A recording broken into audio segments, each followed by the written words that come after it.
The open road. For many, it's the ultimate symbol of American freedom, adventure, and the promise of discovery. The endless ribbon of asphalt stretching under a vast, indifferent sky. For Sarah and Mark, it was supposed to be exactly that, an escape. A week-long pilgrimage from the suffocating routine of city life to the majestic, silent expanse of the Grand Canyon. They were young, in love, and naive to the silent, ancient things that truly own the desolate corners of this country. This isn't a story of crumbling mansions or cackling witches.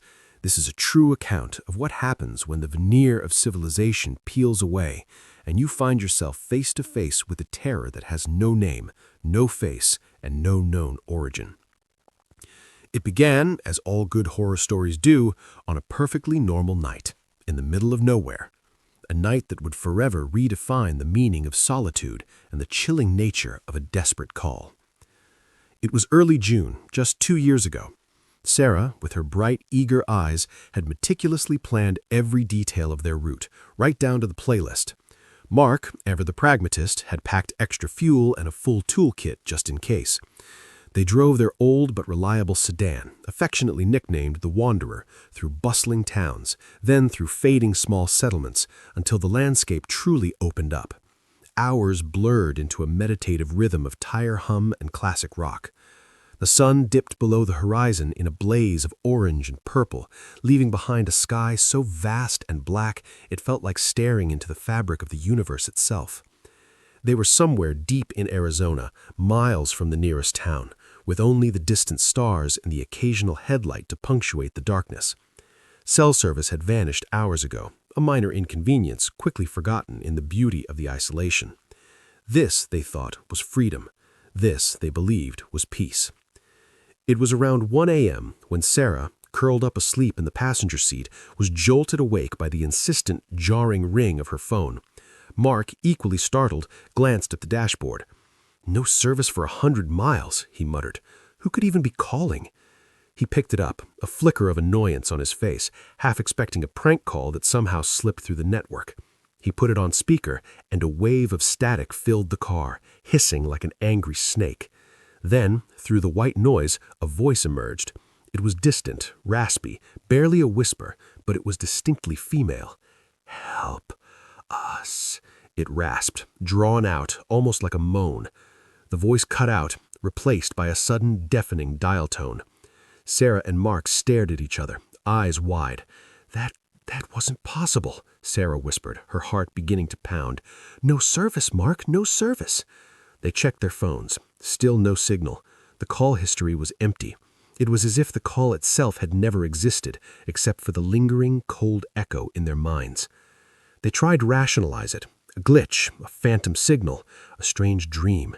But the silence that followed felt heavier, more oppressive. The vast expanse of the desert suddenly seemed less majestic and more watchful.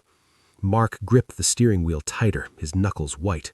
Sarah pulled her blanket closer, scanning the inky blackness beyond the headlights. Every shadow seemed to shift. Every gust of wind seemed to carry a faint, almost human sigh. They drove on, faster now, the rhythmic hum of the tires no longer soothing, but a frantic pulse against creeping dread. They kept talking, forcing conversation, anything to fill the void left by that chilling whisper.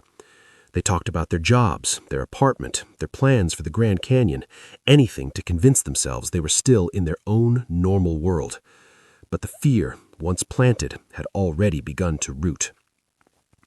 An hour later, as they were passing a particularly barren stretch of road with only a few skeletal cacti to focus on, it happened again. The phone rang. This time, they both flinched. Mark didn't hesitate. He answered, putting it on speaker once more. The static returned, then the same raspy whisper, but clearer now, more urgent.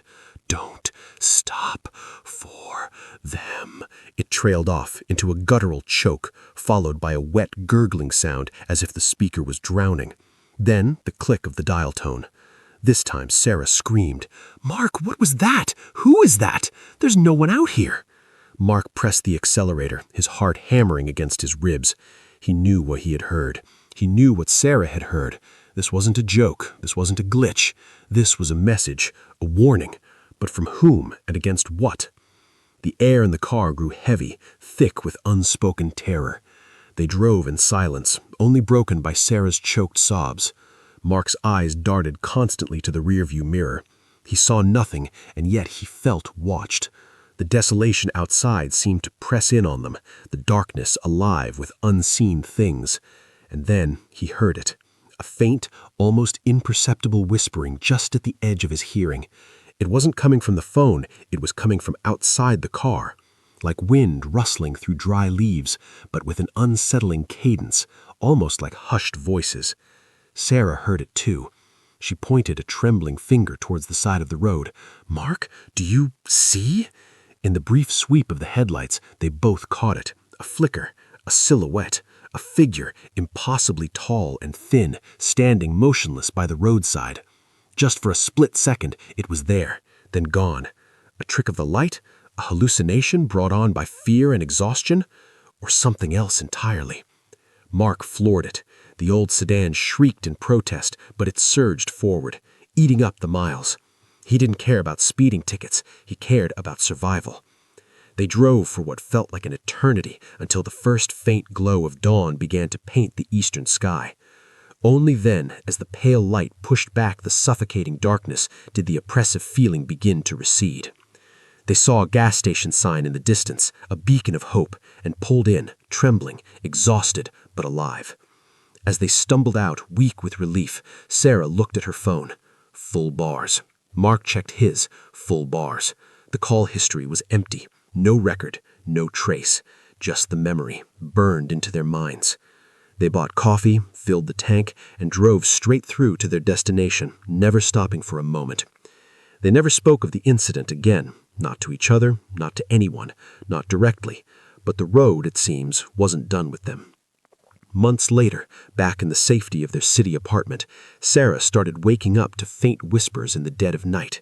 Sometimes it was just static, sometimes a breathy, "Help us." Mark would wake up to the sensation of being watched, the feeling of something impossibly tall standing just beyond the bedroom door. They moved apartments. They even moved to a different state, but the whispers followed. The feeling followed. They learned that some roads in this country carry more than just traffic. They carry echoes.